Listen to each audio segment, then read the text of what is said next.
Segundo domingo de Cuaresma, ciclo C. El texto de la primera lectura del Génesis 15 y el Evangelio de Lucas 9 nos muestra el principio y la meta de un camino. Dios llama a Abraham, hace un pacto con él. Dios se forma un pueblo y lo va instruyendo poco a poco hasta la llegada del Mesías, en donde se realiza la nueva y definitiva alianza.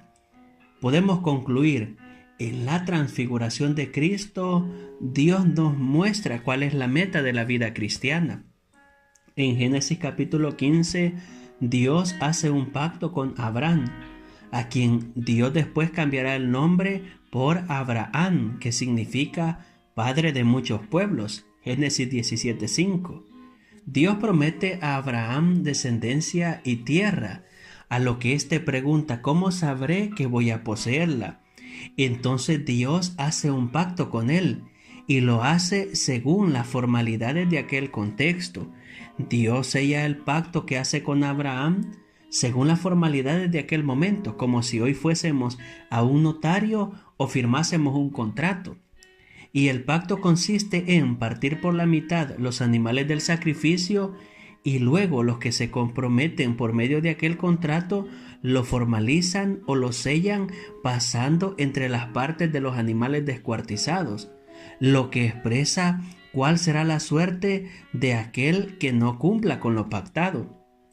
Y mientras Abraham espera que Dios pacte con él, que Dios dé una prueba visible de que lo que ha prometido será una realidad, las cosas no son fáciles. Nos cuenta el Génesis que primero vienen los buitres a quererse comer los animales muertos. Luego, al caer la tarde, a Abraham le entra un sueño profundo.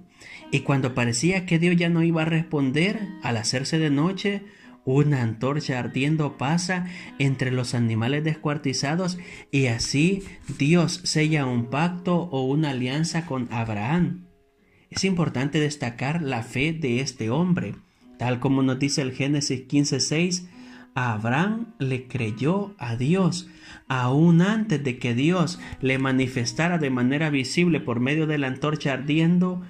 Él cree a Dios. Por eso, tanto en el Viejo Testamento como en el Nuevo, se va a proponer como modelo de fe. Podríamos confrontar Romanos 4:1-5 y Gálatas 3 del 6 al 9. La fe no consiste solo en creer en Dios, ya que hasta los demonios creen y se estremecen. La fe tiene otro aspecto importante: creerle a Dios. La fe tiene dos caras, como las dos caras de una misma moneda: creer en Dios y creerle a Dios. Y este segundo aspecto implica confiarse a Él, abandonarse a su amor, a su misericordia, a sus manos. ¿Y tú crees en Dios? ¿Le crees a Dios? ¿Te confías a su amor y a su misericordia? Y como dije al inicio, este texto nos remite al comienzo. Dios hace un pacto con Abraham y dicho pacto se irá realizando, perfeccionando hasta que es sellado de manera definitiva por el misterio pascual de Cristo.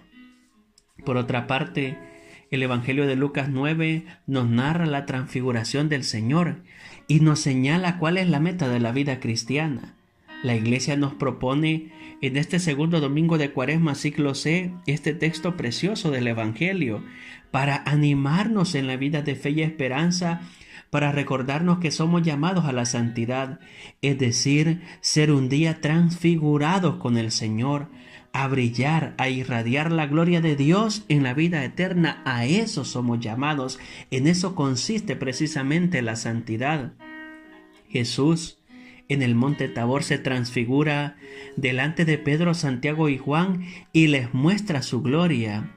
Y aparecen junto a él Moisés y Elías, los dos grandes del Viejo Testamento. Ambos resumen el Antiguo Testamento. Moisés había escrito y dado a conocer la ley de Dios al pueblo. Elías, el gran profeta, que pronuncia una palabra y Dios obra grandes prodigios. Y Cristo el Señor, los tres dialogando la antigua y la nueva alianza. En la transfiguración, en Moisés y en Elías está representada la antigua alianza, la antigua ley, las promesas del pueblo de Israel. y en Cristo la plenitud de todo, la nueva y definitiva ley sellada con su sangre y la que ya nadie puede revocar. Lo antiguo y lo nuevo, las promesas de Dios hechas realidad en Cristo Jesús, y así Dios nos muestra la corona de la creación, la cristificación del hombre y la mujer, es decir, la santidad.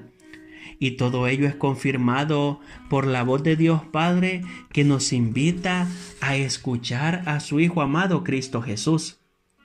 El prefacio de la misa de la transfiguración lo sintetiza o resume así: Cristo nuestro Señor manifestó su gloria a unos testigos predilectos y le dio a conocer en su cuerpo, en todo semejante al nuestro, el resplandor de su divinidad. De esta forma, ante la proximidad de su pasión, fortaleció la fe de los apóstoles para que sobrellevasen el escándalo de la cruz y alentó a la esperanza de la Iglesia. Así, al revelar en sí mismo la claridad que brillará un día en todo el cuerpo que la reconoce como cabeza suya.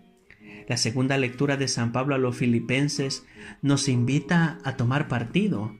O somos amigos o somos enemigos de la cruz de Cristo. O vivimos según el Evangelio o vivimos según nuestros antojos o caprichos. El punto es que la promesa de Dios sigue en pie y que los que vivamos como amigos de la cruz de Cristo, es decir, de acuerdo a las exigencias del Evangelio, Cristo el Señor, tal como afirma San Pablo, transformará nuestro cuerpo humilde según el modelo de su cuerpo glorioso.